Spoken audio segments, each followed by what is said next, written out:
Hello, everybody watching. This is Joystiq Streams. My name is Anthony John Agnello, Joystiq Community Manager, and today we're playing Fable Anniversary. Behind the wheel is our own Richard Mitchell. Richard? Hi, folks. I'm Joystiq's Reviews Content Director, and a big fan of farting, so this is a huge day for me. Everybody at Joystiq loves digital farting, but probably not as much as our friends on the other side of the Atlantic at Lionhead Studios, who are joining us at this very moment to talk about their game. Gentlemen, please introduce yourselves. Hi, so I'm Craig Oman. I'm the producer on Fable Anniversary, and I like high-pitch farting. I'm Ted Timmins. I'm the lead designer on Fable Anniversary. Sometimes people call me Tim, Tom, Theodore. There's many errors in my name, but I'm more of the sort of deeper tone farts kind of person. But the thing that keeps us all the same is that we all like kicking chickens. That is hands down still like one of my really good friends, my roommate back in 2004 when Fable originally came out. He and I didn't stop calling each other Chicken Chaser for about 6 years. It was a thing. It was problematic. Every single time one of us... Well, a little story... It's this way! Sorry, here's a little story about Craig. He tends to run around being known as Arseface. When we're working on the game, I constantly hear comments about the size of his cheeks. It's this way! Please! It's the best name. I don't know why anybody picks anything else. Oh, so have you guys changed your title? I'm looking at the stream now. I think you should go and pick a new title. I'm about to kill the wasp.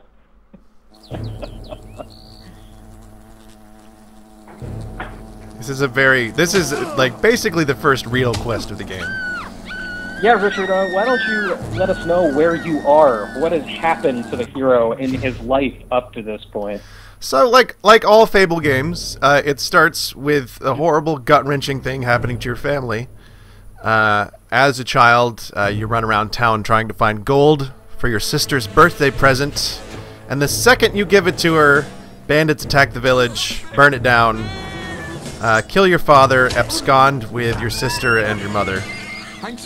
And as luck would have it, the master of the Heroes Guild, or the Guild of Heroes, takes you under his wing, and you learn to be a hero. And that's where I am now. I'm officially an adult, and I'm saving people from these giant, horrible wasps.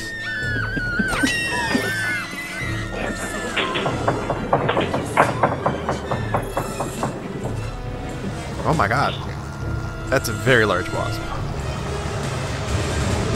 So, out of curiosity... I like that someone...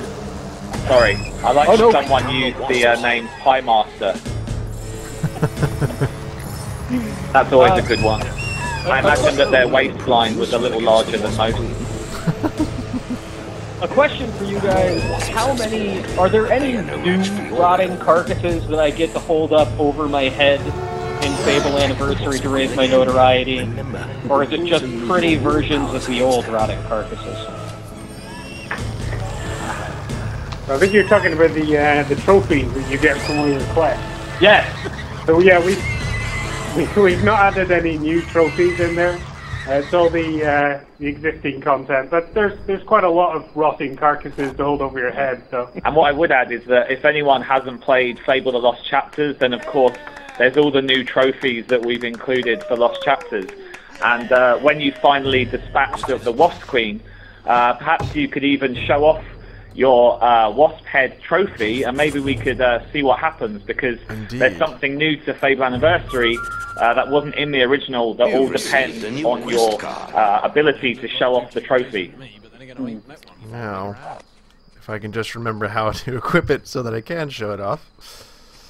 Yeah, you can just press up on the D-pad, which is makes it very, very easy. You can just then go to trophies. Oh, there we go. And expressions... Social, stealth, no. Oh, items. That's the one. Items. Trophies. There we go. Assigned to... Excellent. What do you all think of this? What is it?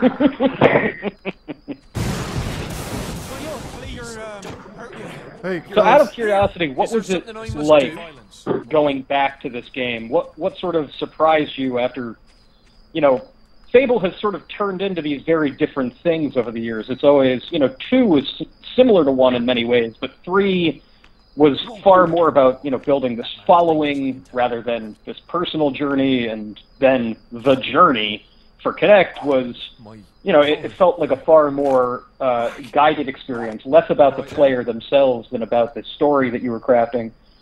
So what was revealing about going back to where it all started? How did it sort of recontextualize the series for you? Project Ego. I think Project Ego, yes! And those early that's the thing screenshots that... of slavering wolves. Of course, that wasn't in the original. But it is, of course, a reference to anyone out there that does remember the original game. For many years, it was known as Project Ego, and in typical Fable style, wherever possible, we've certainly made as many references to the early Fable days, and even to some extent the later Fable days as possible. I noticed whenever you complete the first section of the game, you begin your training as a hero. The first achievement you unlock is I believe from the tiniest acorn, something along those lines. Yeah, I think that the acorn was obviously an interesting one. We did talk early on about, you know, should we add an acorn that grows into a tree? But then when you start to look at the flaws in the original game, like the save system, like the user interface, we felt that those were areas that we should improve before we start adding new content. So we focused very much on the user interface and, of course, the save system. And people at home will be able to see that whenever you enter a new region, you get a checkpoint come up on the left-hand side of the screen. That wasn't in the original game. And it just makes it really easy that any time you can press save out your checkpoint, and return later on that day. Yeah, the save system is pretty much no fuss. I haven't had any trouble with it so far. And maybe you could go over... Yeah, it just made it a lot easier. Yeah, maybe you could go over some of the changes in the user interface, because we spoke earlier, and it's pretty much been overhauled from top to bottom. Yeah, it was one of those areas where it just felt that it wasn't even worth making HD in the sense of just doing a quick update. We actually just threw it away completely and started from scratch. And one of the benefits we had was that by having a game that was finished and complete, we were able to know where every single item could be found, every single weapon, every single item of clothing. And we made, I remember making a massive Visio spreadsheet of just every single item in the game. And then we worked out the areas that players would want to access quicker than others. And then we prioritized everything so that you can see it and get to it really easily. All the best ones have gone already.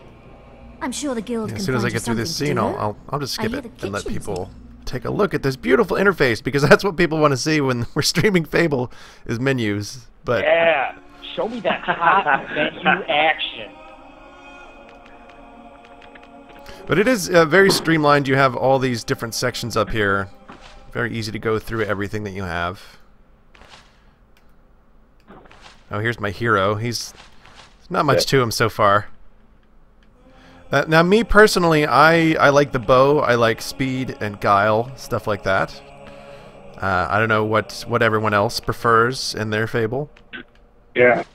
I think the great thing is there's so many different ways to play it. I think every time I do a playthrough, I pick a different strategy and switch it up. So, yeah, I think my current playthrough, which is actually my final one before it releases, I think, yeah, I'm going very much the range shooter approach. So I was going to say, actually, one of the items that we've got in there that is hidden away, and I don't think I knew about it until about 6 months into development, is that the players actually got a lamp that they can turn on. If you head over to your items... Oh, sure. I'll count for the delay. So go to your equipment and then go to your items. And you can actually turn your lamp on. And I think, you know, one of the big changes we've had with the game is the new lighting that we've got with Unreal 3. And that's now enabled us to have the fully dynamic lighting. So having this lamp that you can turn on when it's, like now is the middle of night, you want to turn that on and you'll get lovely atmosphere added to the darker levels. Let's see, should I be holding it, or is it just on?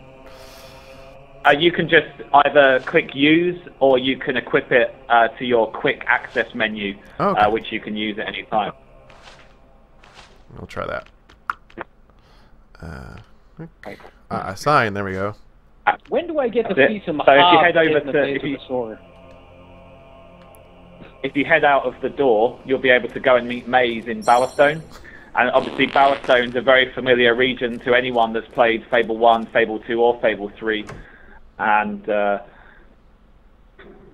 lamp in particular is something that our art director absolutely loves.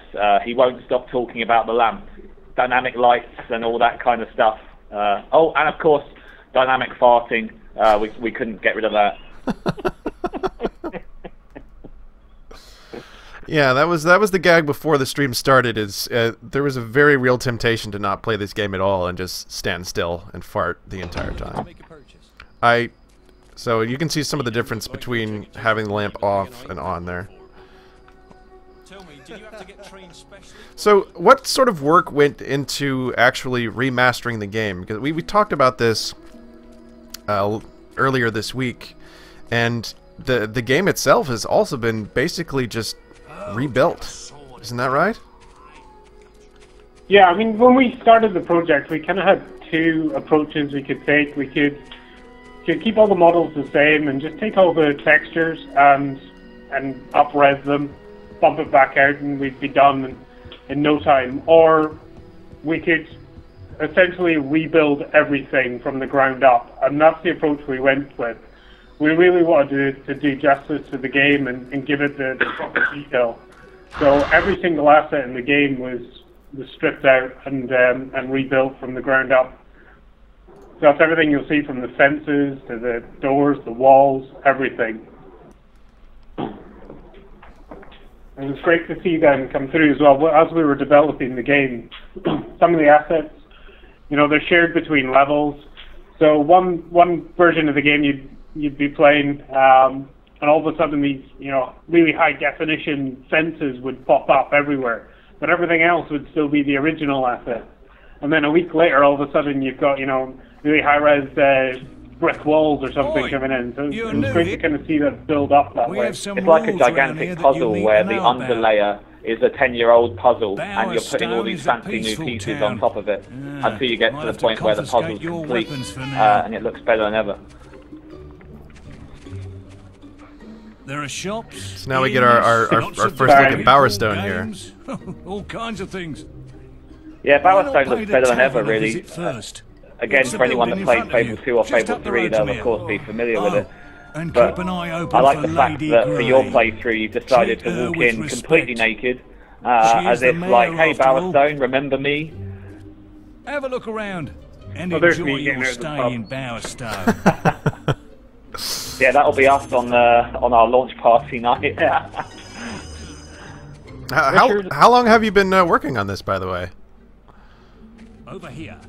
I think it's been going on about 15, 16 months now. Okay.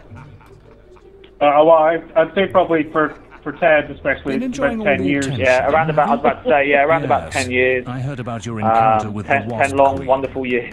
Most of Bowerstone is talking and of course we couldn't get rid of the Union Jack. That had to stay, but of course the Union Jack on the boxer shorts is now in high definition. Yeah, and that was actually the first bug that ever went into the database.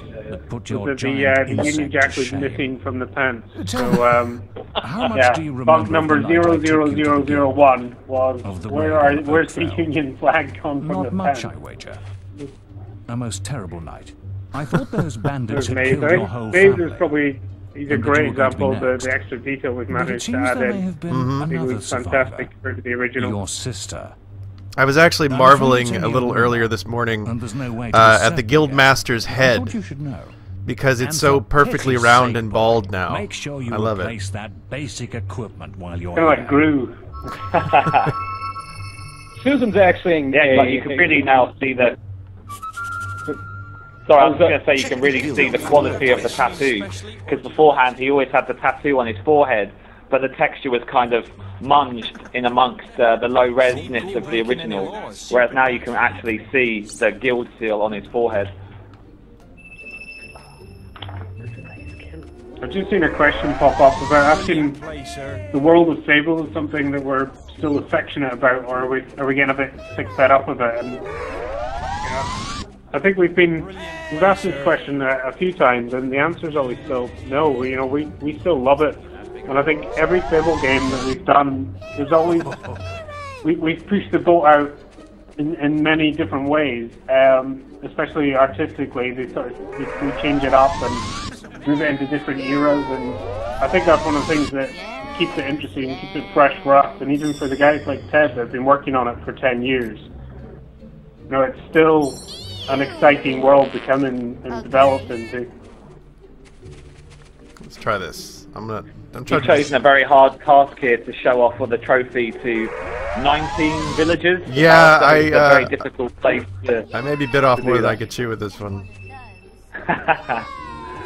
But yeah, of course you can always fart. And the brilliant thing about farting in Fable Anniversary, it's now in surround sound. You'll actually hear the reaction from everywhere. It's of course very important. It's full HD, and it wouldn't surprise me if Russell Shaw had to create some brand new sound effects for that one in his very special audio room.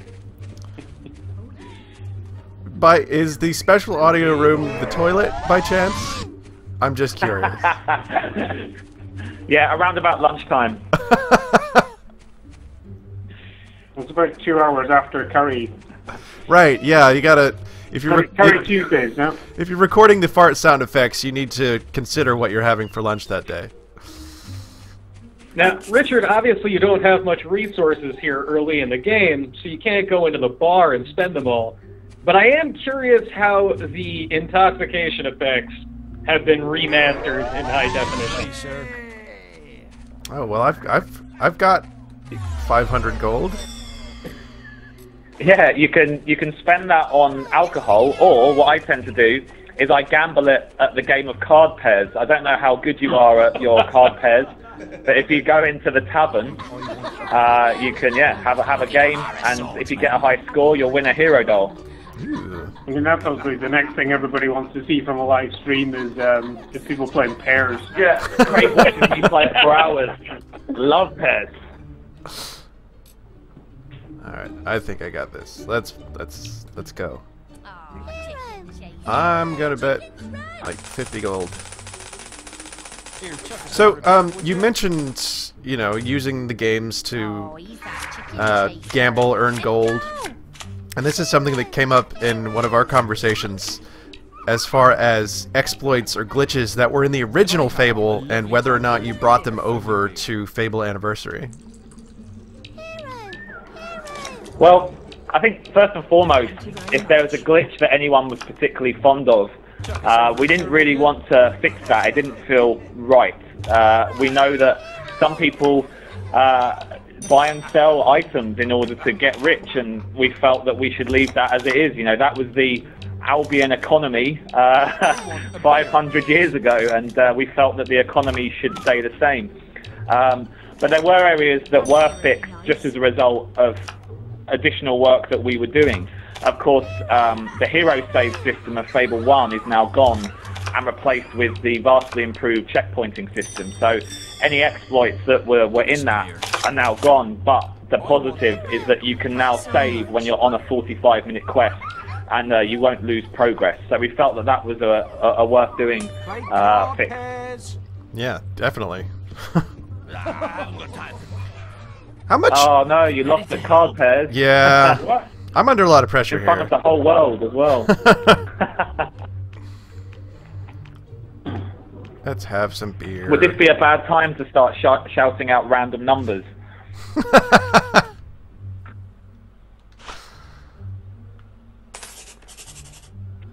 Yeah, the pressure is too much. I am going to drink.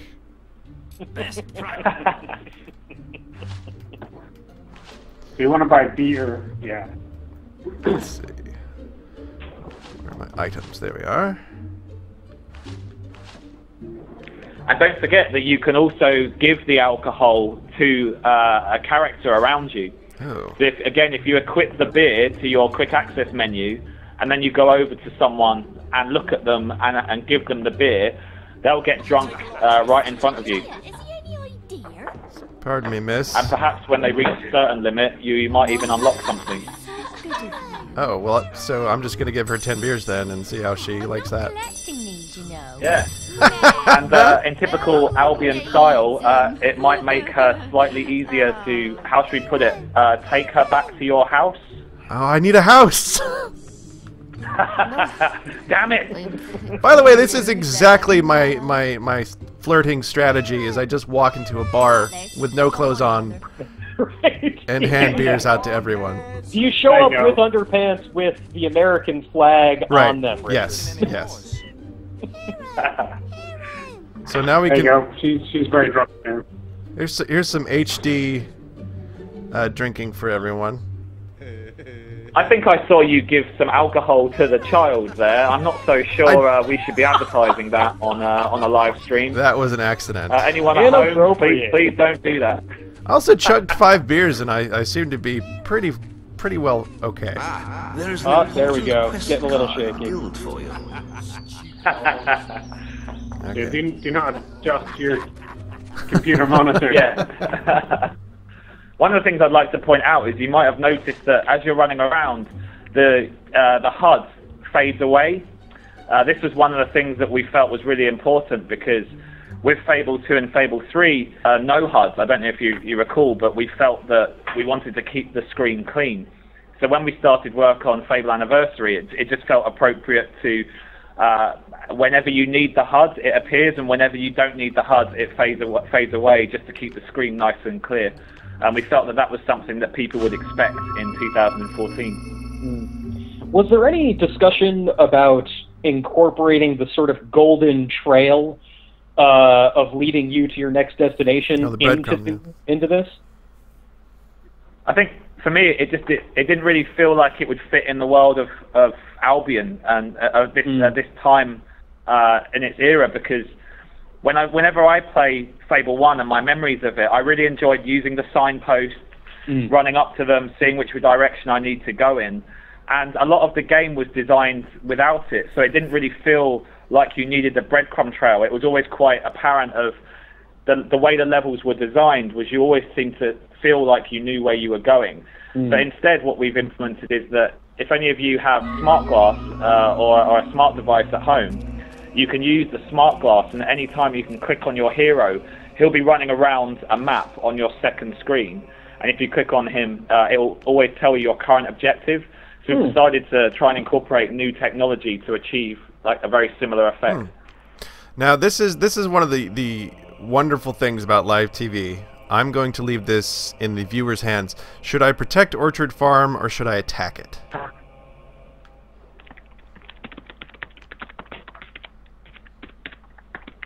Yeah. Do we get to vote? Sure. There are calls to attack, my friend. Attack. Attack it is. Take quest and boast. Attack. Oh. Yeah, it is. Kill them with fire. Susan is disappointed by this decision. I think she's just disappointed in humanity in general. Yeah, I tend to go protect, but I seem to have been outvoted.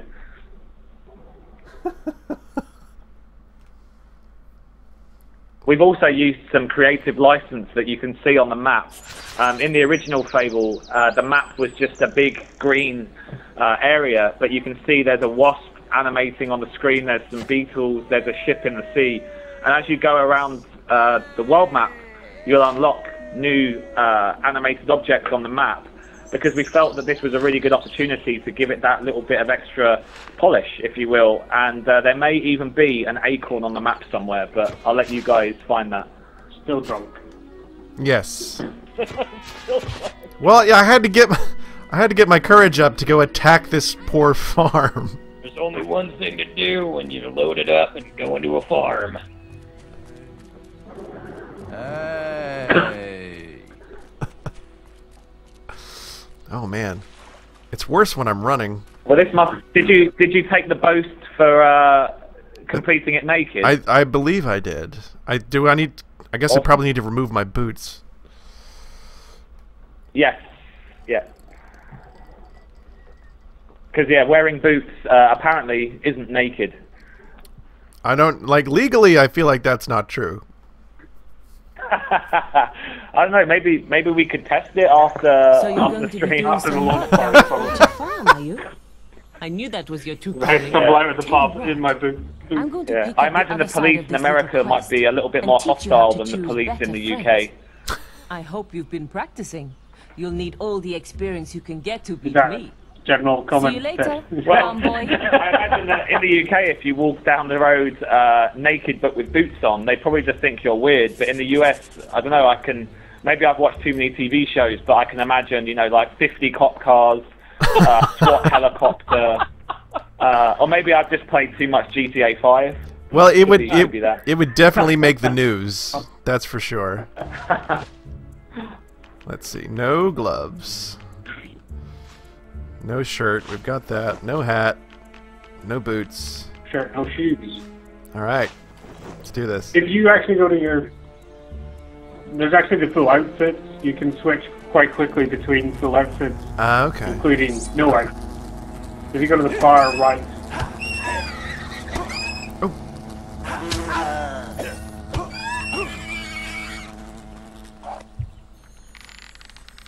Oh, it moved. I guess I should know better than trying to shoot wasps while drunk.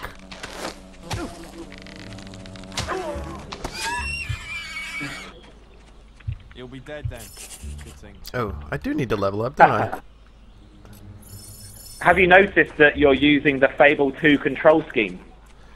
You know, it never even occurred to me. That was something that we were a few months into development, and the controls, to me, as fond as I am of the original Fable controls, they just felt quite outdated. So we allow you to switch between Fable 2 and the original controls at any time. It just felt very appropriate to have the Fable 2 controls on by default, just because of how easy it is to switch between them. But what I will say is that if anyone out there is a Fable 1 purist, it's very easy to switch. So yeah, you don't need to send us a hate mail or anything like that. Or if you do, address it to Craig Oman. Why do we have the community team if I'm still getting the hate mail?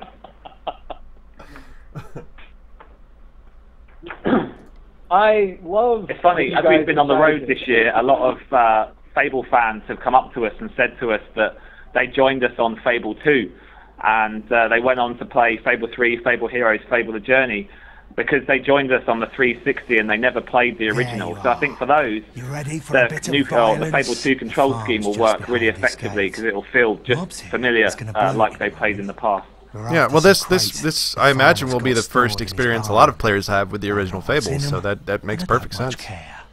We're just paid to do a job. Still, I'm glad that you decided to leave in the original control scheme. It's something that can sort of get lost in the process of these HD remakes. You do have people that want to go in and sort of preserve even the jankiest aspects of the original experience, and I'm glad that I can go back and compare those two control schemes side by side.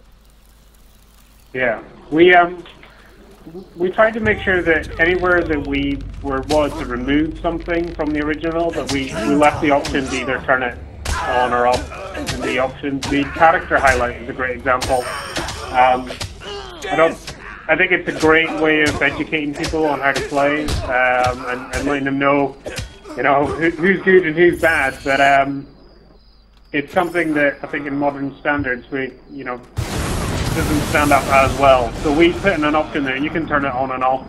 Don't forget you can turn the lamp on as well. Yeah, I was just about to do that. To see the enemy. In the middle of the night.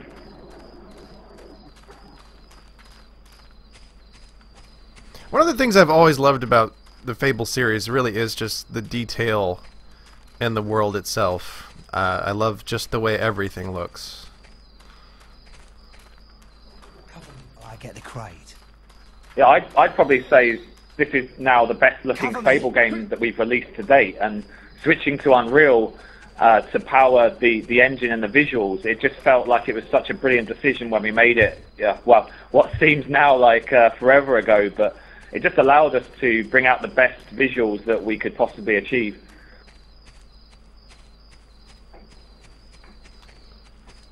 One of the features I haven't been able to try out, actually, is anything to do with the SmartGlass. And we talked about it earlier this week, because one of the things people don't really get to do is play the game and see how much better it looks. And you all sort of addressed that with the SmartGlass. Yeah, it just felt like it was a great platform to allow people to switch between old and new, because when Halo Anniversary came out, it had that really cool feature where you could switch between the original and the remake. But we felt that that was a feature that I guess we didn't really want to just rip it off. And our engine and technology, we felt that it'd be better for us to achieve the same result, but doing it slightly differently. And if you hold your smartphone up to your screen when you play at home, you'll actually be able to compare the two directly, and that's something that you don't really get if you switch to and from. Being able to hold it up, it just gives you that nicer experience of how the original game used to look and how it looks now. I'm loving the fact you're still drunk as well. I know. Yeah. You're clearly, you're recovering, but you're still clearly suffering a little. I drank like 5 beers in a row. Just saying. What happened? I woke up on this weird farm. These guys following me around. What did I do last night?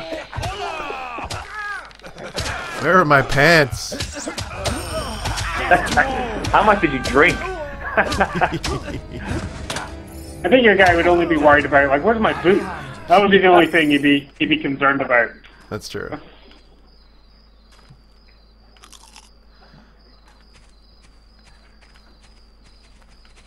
You can see one of the fishing spots there over to your right.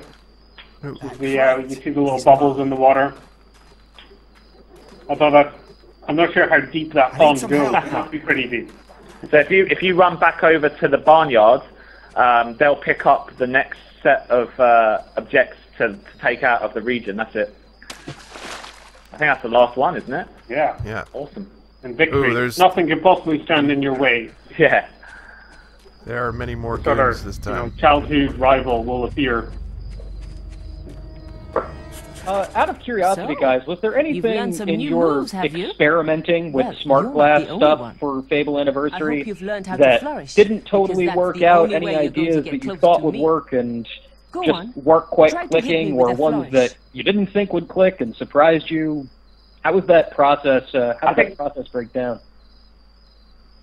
I really wanted initially to be able to have you carve your name into a tree, just for the fact that that was something we said we'd do 10 years ago. But yeah, it turned out that was a pretty monumental task. But when we started going through the wish list, one of the other things on there was to allow players to show up on the map the chest locations, the silver keys, the dig spots, for those people that don't want to have to go online and, dig up a really old FAQ that was written 10 years ago and might not even be correct. So yeah, when people play at home, they can get hold of the strategy guide content through the SmartGlass, and it felt like a really good medium to have that. So that was a feature that surprised me, in that I thought it was a good idea, but then when I actually got my hands on and played it, it made me kind of think, oh, I wish I'd had this before now. How's it feel to be saying goodbye to the Xbox 360?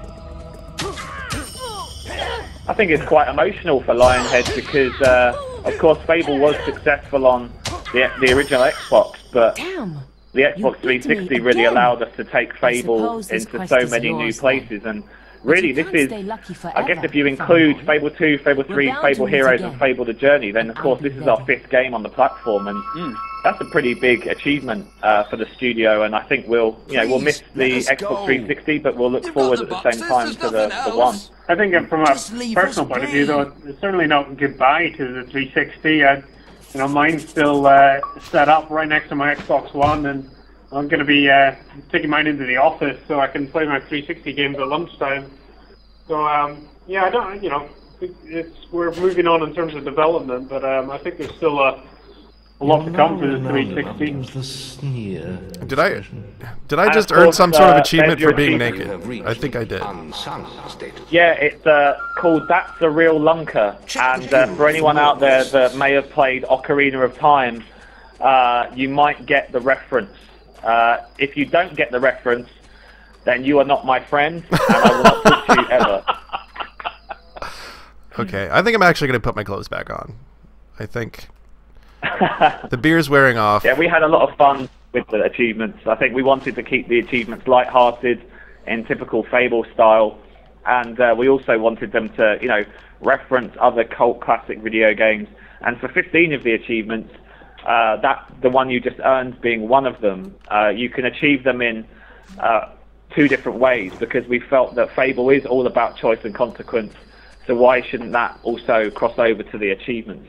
In fact, if you get a chance, if you could press start to open up the pause menu and go down to achievements, I can actually show you the cool little stamp collection. And by cool, I mean perhaps rather nerdy. But when I was a kid, I love my stamps, and I felt that it would suit Fable Anniversary. Let's take a look.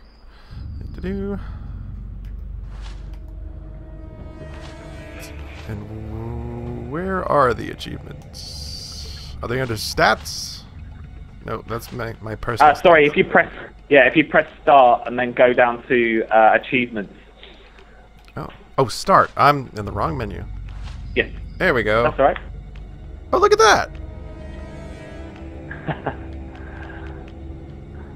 So you'll see that you've got a stamp for being naked. However, you can also earn the same or the opposite stamp for that same achievement. So if your friends decide to do the achievement in the opposite manner, you can see what they chose. That's interesting. Huh.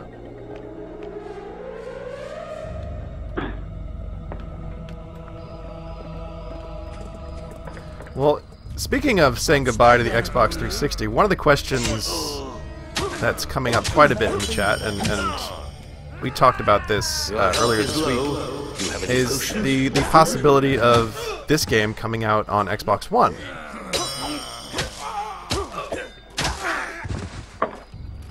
Silence. I thought there was another part coming to that. Sorry, our room just suddenly filled with sniper sights. Yeah, I'm sure there's a red laser on you right now, Craig. I think our fans have been very vocal as well about a PC version, and it's something we've said previously that if there's demand there for it, then we'll totally try and do it. And we said that we want to finish the 360 version first, and then we'll come back and we'll look at PC, and that's still our intention to do it. But we're still very much trying to finish, 360 version. We've got. Our attention is fully on there until we release. So, but once that's done, we want to sit down and look at it. And of course, people looking for Fable on Xbox One, they will have it at some point with Fable Legends. Or is that wait? Yeah.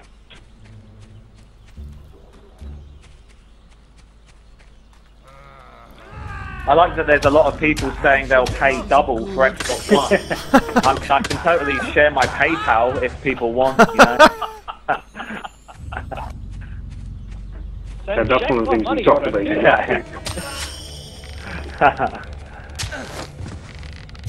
Maybe I should go back to the guild, spend some experience points. And that was what was so innovative and kind of really put Fable on the map, was just the ability to change your hero at any time, whether you like doing archery, whether you like doing melee combat, or even wheel trading. And then, of course, throw into that, you're watching your horns grow on your head if you're evil, you get a halo if you're good, getting tattoos, getting a wife, and in some cases, divorcing your wife. It felt like a real breath of fresh air back in 2004. And I think a lot of that still feels very modern now. I mean, there's still very few games that allow you to do the amount of interaction with the simulation as Fable Anniversary. Well, that's sort of an interesting discussion. Like, it's been so long since the original Fable. Obviously, Lionhead has made several more Fable games since then. I mean, how do you think, like, RPGs or the industry in general have changed in those years? I mean, do you see influences from Fable in other games? I mean, what was it like returning to just this old project and seeing how it compares to everything that's out there now? Well, I mean, when you look at games like Mass Effect, perhaps, you know, they did take some inspiration from Fable. I think the industry as a whole, what makes us so special is we all play each other's games, and we all, you know, in the office you'll say, oh, I played X or Y at the weekend and it had this really cool thing, and I think that goes industry wide. And in the last few years, of course, you know, I've heard people say, oh, this game feels Fable-y, and I think that is always probably the best compliment you can ever be given, really.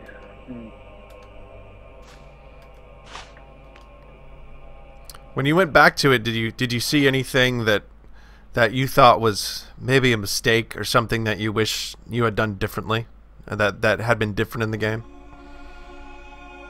So when I was a tester on the original Fable, one of the things that I really hated was the lock-on system. I always remember thinking that Zelda pioneered the target lock with Ocarina of Time, and somehow we managed to break that. So it was really cool to be able to go back 10 years later and sit down with a programmer and kind of really look into the targeting system and just see how it works. And we've made a lot of improvements to it so that when you are locked on to a creature, it will stay locked on. Because in the original Fable, often it would lose the lock-on, and you were constantly, I remember, you know, myself, Craig, and the team, we played a lot of the original Fable over the last year to look at these refinements, to look at things that we can improve upon. And I remember probably about 8 or 9 months ago, I was playing the original Fable, and I noticed that my left finger really hurt because I was constantly having to press lock-on, and it was losing lock a lot. So that was something that almost felt to me like it was 10 years in the making, and I was really chuffed to get it changed. You know, when you were making the original Fable, it was still a game that could be made in a complete single-player vacuum. You didn't have to think about sort of any online features, anything, even like leaderboards. Has this sort of made you reassess your development process or the creative process? Because now you need to think about a game and how it's going to sort of continue and be updated and, you know, be connected after it comes out. Did this make you realize, wait, there were things we used to do when a game would just be the game, we release it, and that's it. It sort of exists out there. Did this make you revisit any of your old sort of techniques that you'd forgotten about? Yeah, I wouldn't really say that we've forgotten much, because there's so many of us that started here more than 10 years ago. I think one of our community members worked out that there were still 12 or 13 people that remain from the original Fable team. So really, it's kind of, we're almost born into it now. And of course, as you employ new people, we get them all up to speed on what Fable is. And I think that, sure, Fable Anniversary will be lovely, that, you know, everyone in the studio will get a copy and we can all go home and play it. And it wouldn't surprise me if some people come in and go, oh, I love that bit in Fable Anniversary, because when you look at Fable 2 and Fable 3, you know, we added new features to those, we took some features away. In Fable 3's instance, of course, we made it more industrial and about a revolution.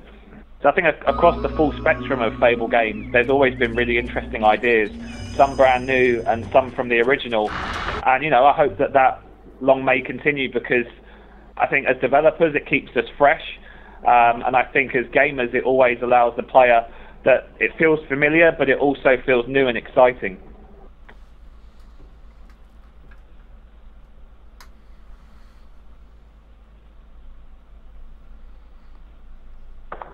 Richard, are you going back to the bar? I'm trying to be a good hero. I'm doing an escort quest, escorting this trader. Although Trader got me in this mess in the first Yeah, place. be careful of how you use the term escort in Albion, because of course there is a brothel, and it may carry the wrong connotation. It's a bordello. A bordello. Sorry, it's a bordello. We could have brothels.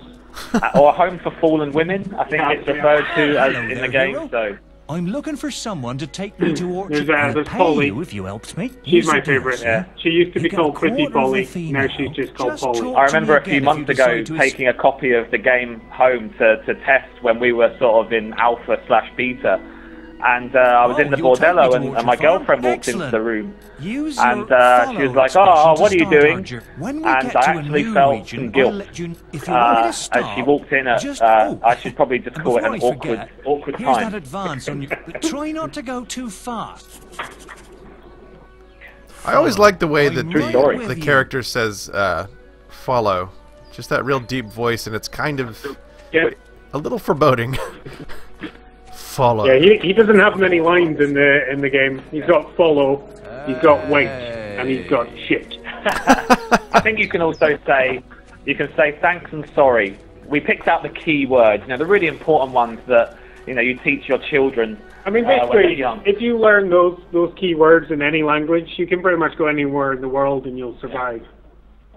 Here's a bit of trivia. Did you guys know that the statue that you ran past in Lookout Point, it rotates, and if it's pointing towards Greatwood, a magical chest will appear, and if it points towards Bowerstone, a cellar door will unlock. There's a little bit of a hidden secret for you guys. Heading in the right That's pretty direction. neat. I don't think I knew that.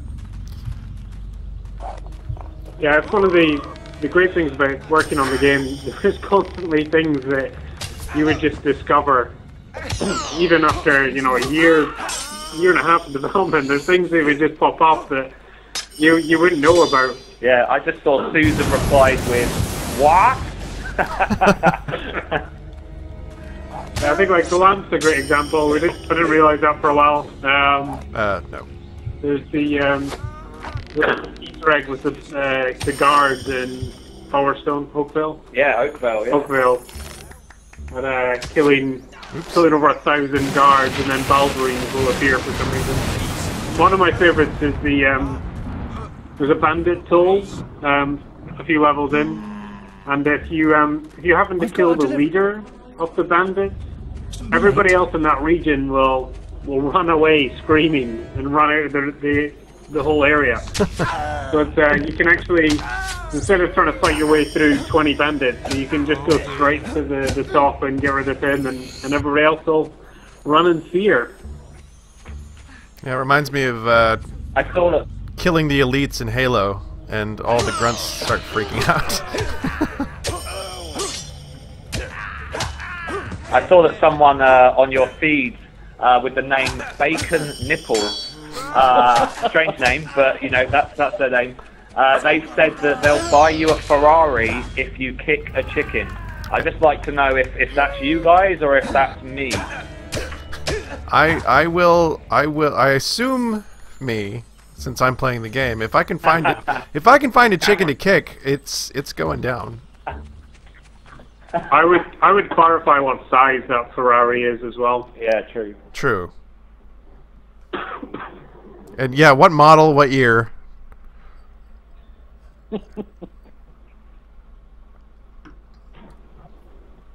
Have there been any changes to the aging? I'm seeing that in the chat right now.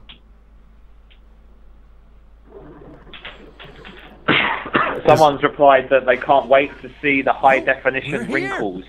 So sure, of course, the aging is now in high definition.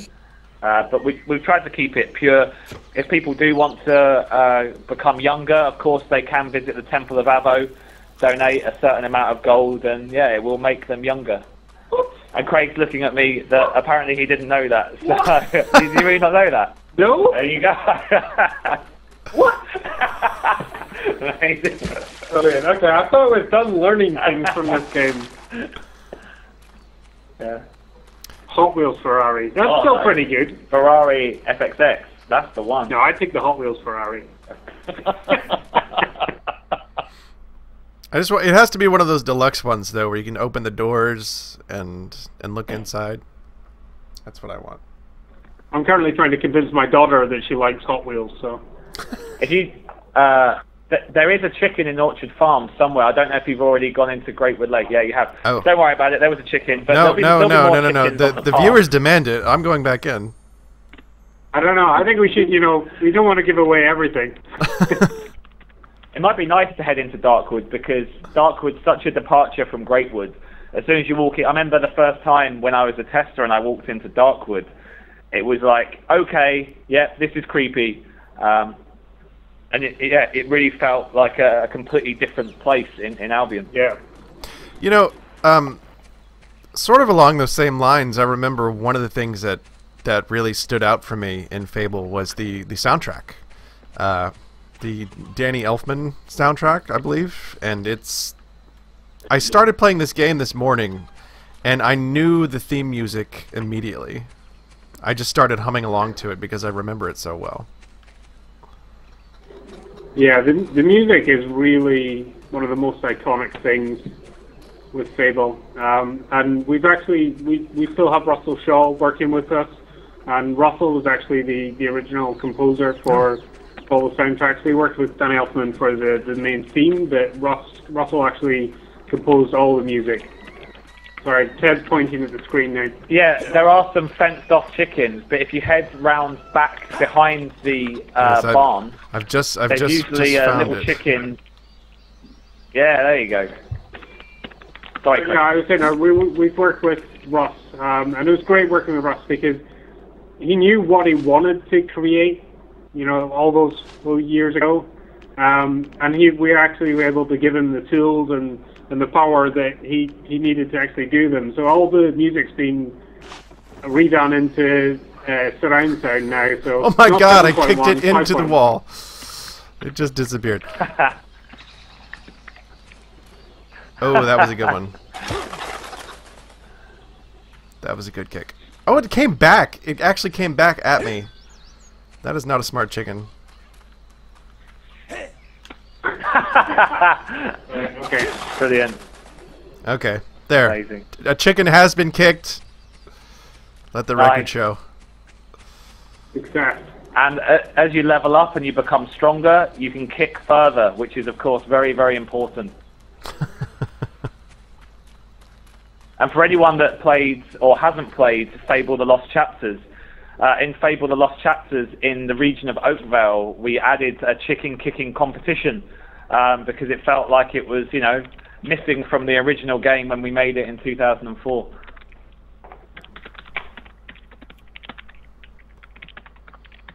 All right, so now we're moving toward Darkwood, I believe.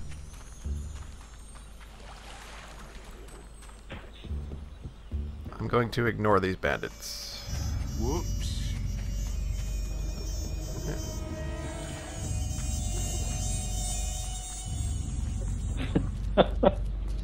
Multiple chicken kicks does not mean multiple cars.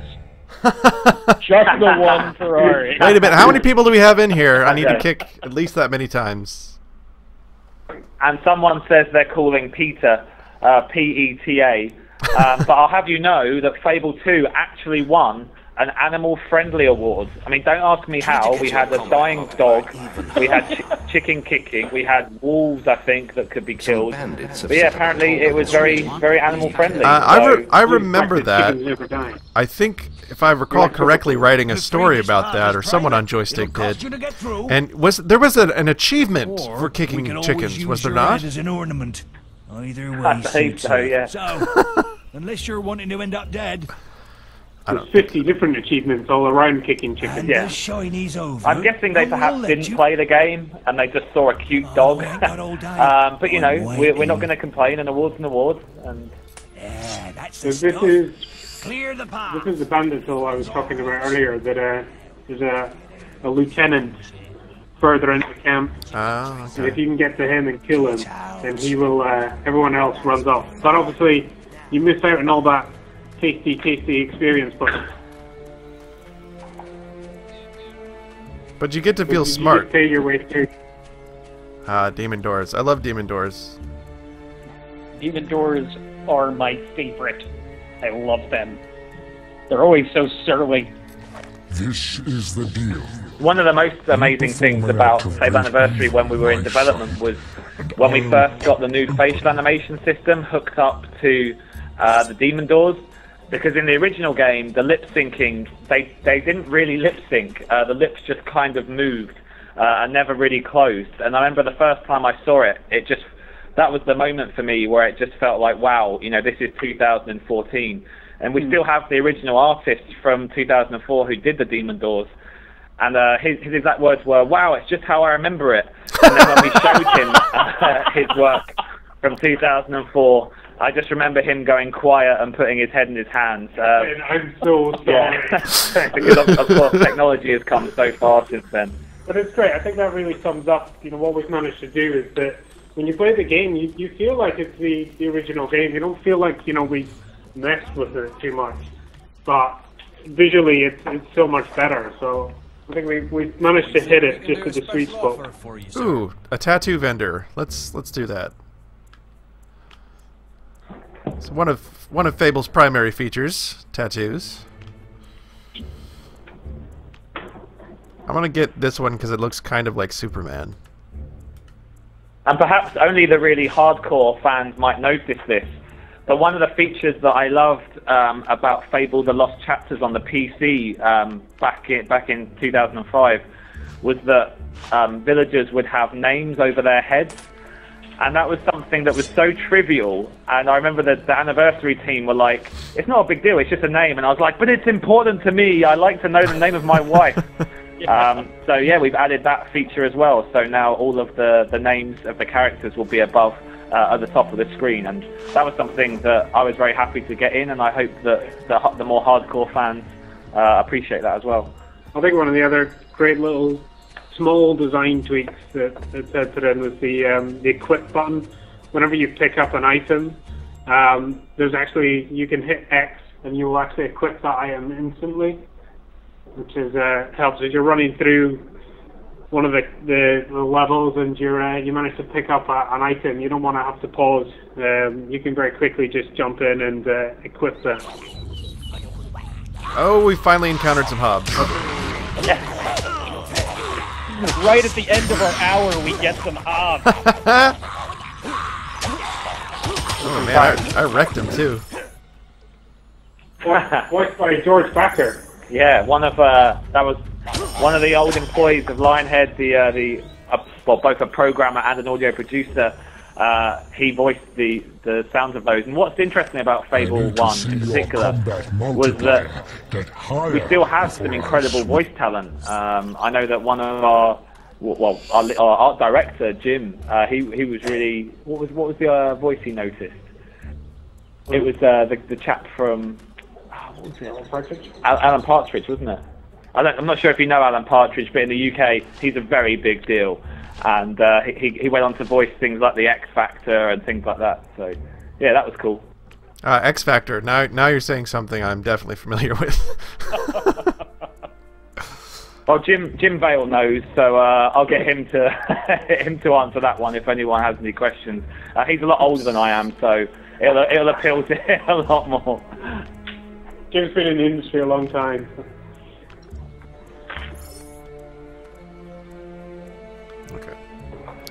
But guys, I'm gonna have to run, I'm afraid. But Ted can stay on the call, but I've got to go and pick up my daughter and convince her that she likes Hot Wheels.